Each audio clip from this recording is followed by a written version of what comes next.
let's talk about how a property seller's failure to adequately characterize its deed restriction in a contract resulted in the buyer doing the one thing that the seller did not want them to do. I'm attorney Candace, and let's talk about the restaurant Dakota's. If you are from Dallas, Texas, or you live here, even if you're not from here, if you live here, if you've ever been here, you've probably heard of the restaurant Dakota's. It is a very luxury steakhouse, and the one unique thing about it is that it's completely underground.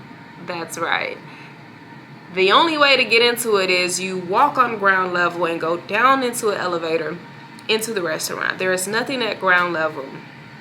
Now, most people are probably wondering, well, why would a restaurant do that? You know, why would a restaurant intentionally make the entire restaurant be underground? And it always boils down to something legal, okay? So let's talk about it. This case presents a really interesting contract drafting situation. Okay, so back in the 80s, the 1980s, you had a Dallas church who was selling some property, and they found a buyer to buy the property, which are the owners of Dakota's restaurant. And the church, basically, you know, most churches or religious people, they don't want certain worldly things going on sacred ground or whatever. And so the church, they had their attorney basically put a deed restriction in the contract, right? And it basically said that the buyers could not sell any alcohol on the grounds of the property, okay? And ultimately, the buyer's attorney said, okay, cool, and advised their client to go ahead and purchase the property. Dakota's owners purchased the property from the church, and they had a developer excavate the land and build the restaurant and sell alcohol underground, right? So remember, the deed restriction in the contract said that the buyers could not sell any alcohol on the grounds, okay?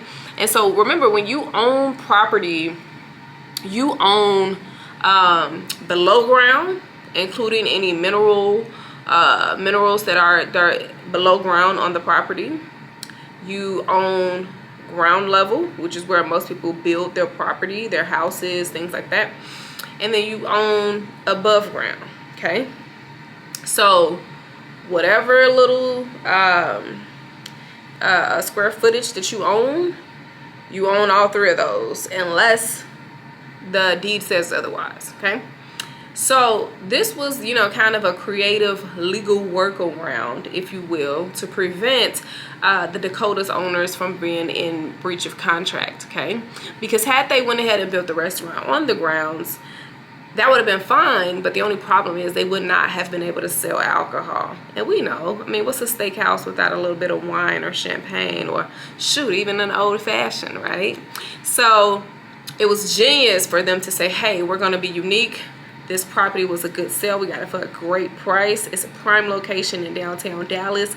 We're not going to miss this opportunity.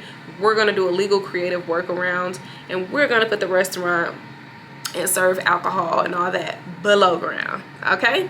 So that is the unique story on the Dakota's restaurant, which has an amazing example of why contracts are so important, why it's important for you to have a great attorney reviewing your contracts, because the one thing the church did not want to happen ended up happening, okay? And so I'm pretty sure when the church, when they had their attorney drafting the deed restriction, that attorney probably thought that, you know, listing on the grounds was enough to basically prevent the sale of alcohol. But that attorney didn't really think it through, that, hey, there's air rights and there's also below ground ownership rights once this property is sold. So anyways, if you or someone you know has a contract issue, be sure to send them my way. My firm can be reached at 844-480-0480. All right, until next time. If you like this video, make sure you like, subscribe, and share so that you can continue to see more of this content.